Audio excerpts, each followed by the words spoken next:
Saudara, kondisi pertanian di Jawa Timur yang belakangan terus mengalami masalah imbas kenaikan harga sejumlah komoditi seperti harga cabai terus mengalami perhatian oleh sejumlah kawan-kawan baik di legislatif maupun eksekutif.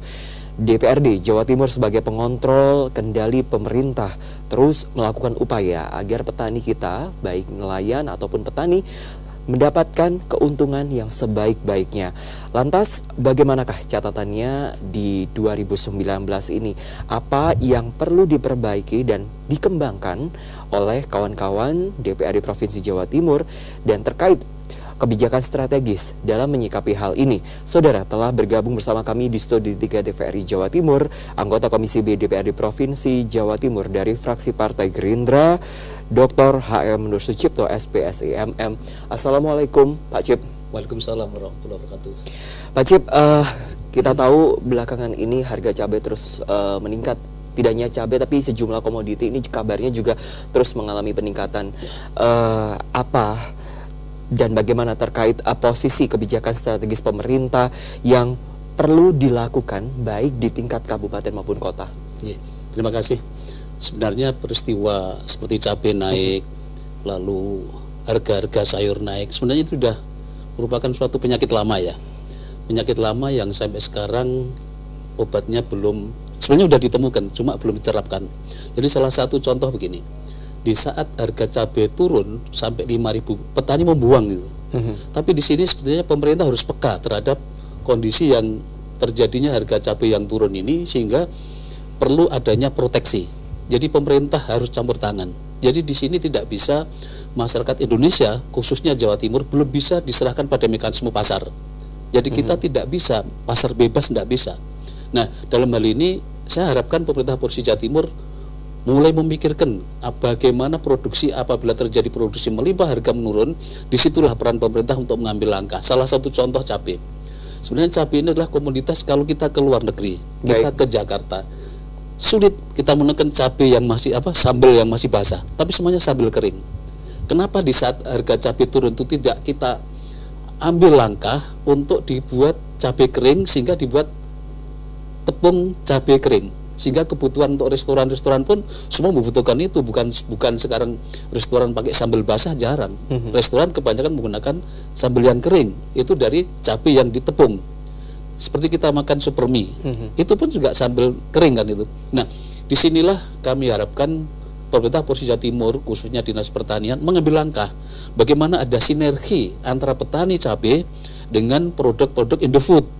Nah, disitulah peran pemerintah untuk campur tangan pada pihak ketiga ini untuk melindungi dan memproteksi daripada produksi pertanian kita.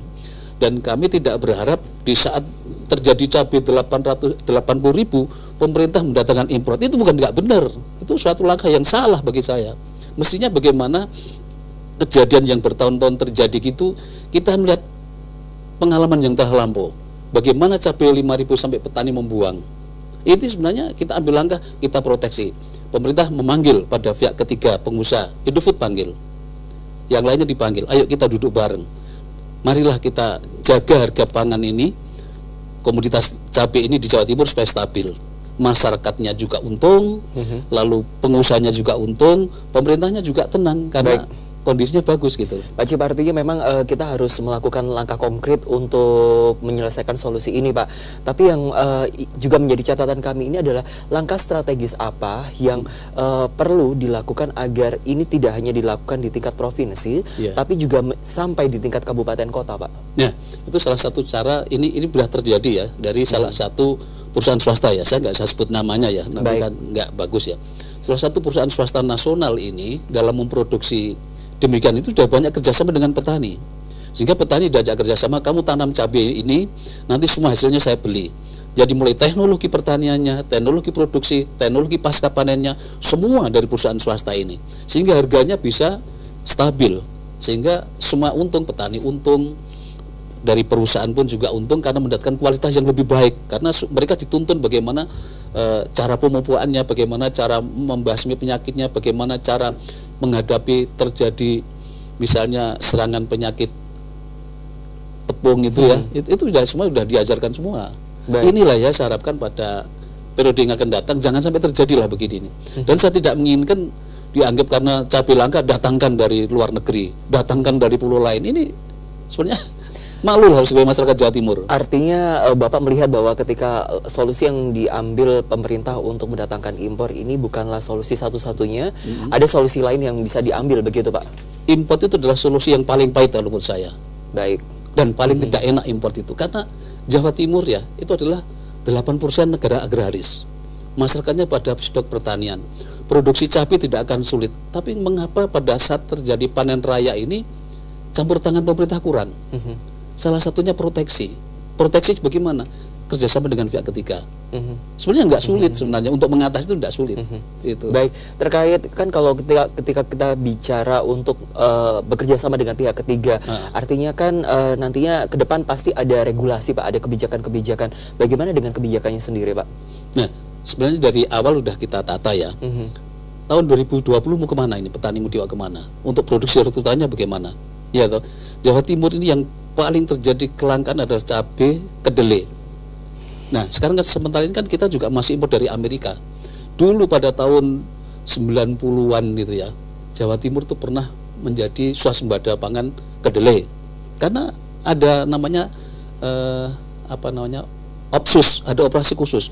Pemerintah ini loh tak kasih bibit kedelai, ini loh saya kasih pupuknya. Hasilnya saya beli. Pasti petani akan bekerja baik. Karena udah ada jaminan. Nah, di sini yang menjadi persoalan adalah begitu pasca panen ini saya lihat pemerintah kurang serius untuk mengatasi pasca panennya ini loh. Jadi begitu saya panen, yo sak karmu, mulaku yo karmu, ndak yo karmu kan gitu. Sebenarnya oke, produksimu berapa saya tampung, saya beli. Sehingga petani itu punya jaminan di dalam memproduksi semua produk itu ada jaminan di pemerintah. Harus ikut campur tangan, nggak bisa kita lepas dengan mekanisme pasar gitu. Gitu. Pak Cip, pemerintah kita tentu telah berupaya semaksimal mungkin untuk menekan, mengintervensi lah komoditi agar kenaikannya tidak cukup menyengsarakan masyarakat. Tapi apa yang perlu difokuskan berdasarkan catatan dari kawan-kawan Komisi B agar hal ini tidak terulang lagi di kemudian hari? Ini ada dua hal. Yang pertama jelas pemerintah akan melakukan suatu tindakan instan. Ya. Baik. Instannya apa? Import atau mendatangkan dari pulau Sumatera atau pulau lain, itu instan ya. Tapi kedepannya tidak boleh begitu. Jadi kedepannya kita tata, kita kan tahu oh musim cabai itu pada bulan ini kan ada jadwalnya. Lalu kita kerjasama dengan pihak ketiga. Ini tolong produksi cabai di Jawa Timur tuh Anda ambil, kita kasih teknologinya, kita kasih cara perawatannya. Salah satu contoh perusahaan nasional lah, sekarang kita tahu siapa sih yang perusahaan nasional yang produknya menggunakan cabai kan semuanya kan tahu. Baik. Itu dirangkul gitu loh. Saya rasa nggak sulit kok, dan dia butuh kok, dia butuh bahan baku kok gitu. Pak Cip, kami juga melihat Bapak ini kan selaku pengamat pertanian. Kita tahu bahwa kekeringan ini bukanlah sesuatu yang direncanakan oleh provinsi kita Pak. Tapi banyak juga petani kita yang tidak memperkirakan hal ini.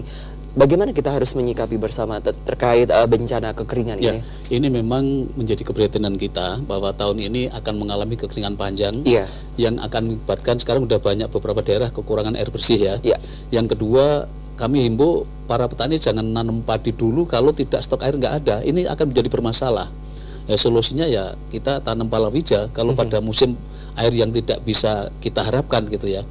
Nah, kedepannya memang kami berharap pada pemerintah provinsi tentunya banyak memperbaiki saluran air karena saluran air kan juga irigasi kan penting nomor satu kan itu. Dan yang kedua juga dibuat embung-embung gitu loh, jadi dibuat tabungan air, jadi seperti embung itu ya, tahu ya embung ya, yang dikasih terpal untuk nyimpen air pada waktu musim hujan. Sehingga nanti kita punya persiapan pada saat musim kemarau, embung ini bisa digunakan untuk pengairan pada tanaman hortikultura maupun padi. Jadi untuk sampai sekarang memang ini sudah banyak keluhan dari beberapa masyarakat, beberapa daerah di Jawa Timur untuk minum aja sudah susah sekarang, apalagi untuk pertaniannya. Jadi kami harapkan juga pada Dinas Pengairan PU tentunya itu akan membuat sumur-sumur bor yang terutama di daerah-daerah yang rawan air bersih itu. Pak Cip tadi mengatakan bila petani kita harus cermat menghadapi situasi yang sempat berubah-ubah seperti saat ini, Pak. Tapi tentu ketika kita berbicara petani itu harus melakukan alih tanam yang tadinya menanam padi lalu menanam palawija atau jagung, semisal seperti itu. Apakah kondisi ini, apakah keputusan ini nantinya tidak mengganggu sistem pendistribusian pangan nasional, Pak? Enggak, saya rasa begini. Jadi pola tanam kita itu kan padi, palawija, padi, palawija, padi, palawija. Jadi kalau tanah teknis itu yang sepanjang tahun airnya tidak akan berkurang, itu biasanya petani padi. Sebenarnya ini untuk teknologi nggak bagus. Yang bagus padi, palawija. Harus ada waktu interval supaya tidak diserang hama penyakit. Baik. Jadi kalau padi terus wereng yang akan nyerang. Jadi padi, palawija, padi atau padi, palawija. Ini waktunya itu. Apalagi kalau sekarang kalau bicara tanah setengah teknis ya, padi terus palawija. Ataupun kalau tada hujan itu setahun sekali menanam padi dan palawija. Ini insya Allah aman. Kadang-kadang kan hujan ini kan kadang-kadang tidak teratur. Ya, petani berharap akhirnya nanam padi, akhirnya hujannya berhenti, padinya kering. Itu artinya ada sistem yang harus diperhatikan oleh kawan-kawan dari petani, nelayan agar hal ini tidak nantinya menjadi masalah. Jadi sebenarnya Dinas Pertanian Provinsi Jawa Timur itu sudah punya petugas lapangan, namanya petugas lapangan penyuluh pertanian PPL ya. Baik. Nah, PPL inilah yang akan membina pada petani. Melakukan sosialisasi seperti ya, itu, jadi Pak, tahun ini Pak Bapak harus tanam ini. Jadi jangan sampai menanam 3 kali misalnya, karena air akan diprediksi musim kemaraunya panjang, itu sudah ada anunya. Dan sekarang sudah dikembangkan bibit yang tahan hama. Jadi sekarang sudah banyak beberapa bibit padi yang tahan terhadap hama. Dan kemarin juga kita ke Kediri ya, kita lihat di sana ada varietas yang baru dan itu luar biasa tahan hama itu yang akan dikembangkan oleh pemerintah Provinsi Jawa Timur yang kemarin sudah kalau nggak salah ditinjau sama Bu Gubernur. Baik, ke Kediri itu. Pak Cip, tapi kami juga mendapatkan informasi dari berbagai sumber termasuk dari kawan-kawan kontributor kami yang ada di Jawa Timur. Banyak kawan-kawan petani nelayan yang melakukan alih tanam ini dikarenakan karena mereka juga tentunya berharap keuntungan. Tapi dengan kondisi yang seperti ini kan tentunya akan menyulitkan. Ini bagaimana Pak DPRD melihat atau mengontrol atau mungkin mengintervensi bahkan? Jadi begini, jadi khususnya pada petani ini ya mungkin yang bulan-bulan kemarin mungkin semua orang tahu ya. Baik. Di saat petani panen, itu import beras masuk luar biasa. Nah ini akhirnya yang menjadi patah semangat, patah hati istilahnya pada petani kita ini, sudah nilai produksinya tinggi, hasilnya tidak memuaskan. Jadi antara cost production dengan hasil produksi itu kadang-kadang BEP aja. Padahal kita ini kan kalau mau beli sesuatu kan harus profit. Ya, itu yang pertama. Yang kedua, sebenarnya pada saat panen raya ini janganlah ada beras import masuk. Memang di Jawa Timur jalur merah, tapi kan Jawa Timur itu kan jalan dari Semarang kemana-mana kan banyak jalan raya. Kalau pelabuhan sih tidak mungkin ada beras masuk Jawa Timur. Memang itu beras Jawa Timur adalah termasuk jalur merah, jalur yang diawasi. Yeah. Tetapi beras itu kan bisa muncul dari Jawa Tengah. Siapa yang akan kontrol kalau tiap hari truk jalan? Yeah. Ini ya masalahnya. Jadi beberapa bulan yang lalu petani pada mengeluh harga gabahnya jatuh itu ya karena itu tadi adanya beras-beras yang beras import. Sebenarnya beras import masuk Jawa Timur boleh itu kan beras untuk khusus contoh ke restoran ya atau hotel itu. Hotelnya itu kan beras yang berkualitas tinggi, bukan itu boleh import gitu loh. Ketan Jawa Timur boleh import ketan karena petani Jawa Timur tidak nanam ketan. Nah, ketan ini kan bukan sebagai nasi. Ketan ini dibuat untuk industri seperti kue itu kan ketan, unde-unde ketan gitu loh. Baik, itu. Baik, Pak Cip, kita kembali ke kawan-kawan DPRD di Provinsi Jawa Timur sendiri. Ya.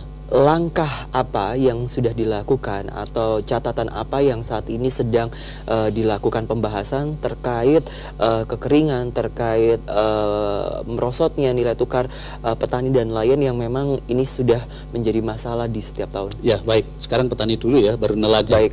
Jadi untuk petani ini terus terang kita mendorong kepada Dinas Pertanian ini bahwa pada tahun anggaran yang ke depan ini banyak diberikan bantuan berupa alat-alat pertanian. Ya. Contohnya alat penanem padi, karena sekarang kan cari tenaga untuk panen padi kan sulit. Anak-anak muda seperti jenengan kan nggak mau babati padi kan nggak mau. Nah sekarang diberikan dengan mesin. Lalu yang kedua, teknologi pertaniannya sekarang dikasih yang bagaimana padi yang bisa tahan hama. Ini sudah diberikan, ini itu untuk padinya. Khusus untuk nelayan ini memang pada saat ini banyak, seperti di Pacitan, saya barusan aja tadi terima laporan, Pak, kami nelayan itu sudah dapat ikan. Nah ini pun pemerintah mulai Dinas Perikanan ke depan sudah digambarkan akan dapat bantuan dengan budidaya ikan darat, seperti contoh lele, kita bantu bibitnya, kita bantu tempat, jadi gelombangnya itu sekarang bukan dikeduk dalam tanah aja, tapi dibuat seperti drum dari besi gitu ya, itu udah bisa dipindah-pindah kemana-mana. Lalu yang kedua ada bantuan benih lele, ada bantuan benih nila, itu ada langkah-langkah itu. Nah khusus untuk para nelayan ini yang menjadi Jawa Timur itu kan ada sekitar 260.000 nelayan. Iya. Itu sudah kita perjuangkan untuk kartu asuransinya. Ini sudah sekitar 60 lah, 60-70% lah kartu nelayan. Jadi kalau nelayan ke laut meninggal ini kan istrinya terjadi resiko seperti itu Pak ya? Ya, jadi istrinya kan tadinya kan udah miskin ya Mas ya. Kalau suaminya meninggal kan menjadi miskin 2 kali kan. Baik. Tapi ini suami meninggal ini dapat asuransi 150 juta. Nah sehingga kehidupan nelayan sudah mulai terbaiki ya, untuk dari sisi risiko kehidupan itu sudah ada jaminannya. Artinya implementasinya sudah berjalan ya Pak? Sebenarnya sudah berjalan, sudah berjalan. Baik, itu tadi ada beberapa program yang sudah dilakukan. Terkait perdanya sendiri bagaimana Pak? Nah perda perlindungan dan pemberdayaan nelayan ini memang kami berharap pada pemerintah provinsi itu jangan setengah hati lah. Ayo kita terapkan bareng, karena perda ini kan sudah dibuat tahun 2016, sudah diperdakan. Jadi pelindungannya sudah, jadi belum secara kafah gitu loh ya, masih contohnya asuransi sudah berjalan. Terus yang kedua untuk bantuan peralatan berjalan. Jadi ya belum bisa 60% lah. Apa Pak yang menjadi catatan Pak? Ya yang menjadi catatan jelas dari anggaran ya Mas. Saya rasa kalau kami lihatnya kan dari anggaran ya, anggaran yang disediakan pemerintah untuk memberikan bantuan terhadap masyarakat nelayan dan petani tadi gitu.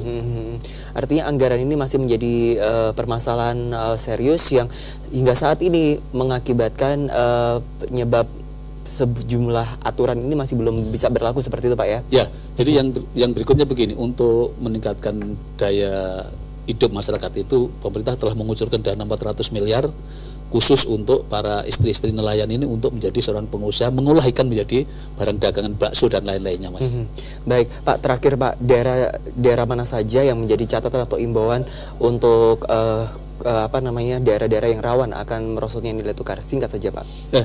Ya terutama seperti di daerah Pacitan ya, daerah yang kering-kering ini, terlalu yang daerah Jombang dan sebagainya itu merupakan catatan itulah. Baik, terima kasih telah bergabung bersama kami di Dialog Aktual Jawa Timur. Semoga saja ini bisa menjadi catatan bersama dan menjadi perhatian bersama. Saudara, sejumlah informasi dan berita lainnya masih akan kami hadirkan. Kami kembali setelah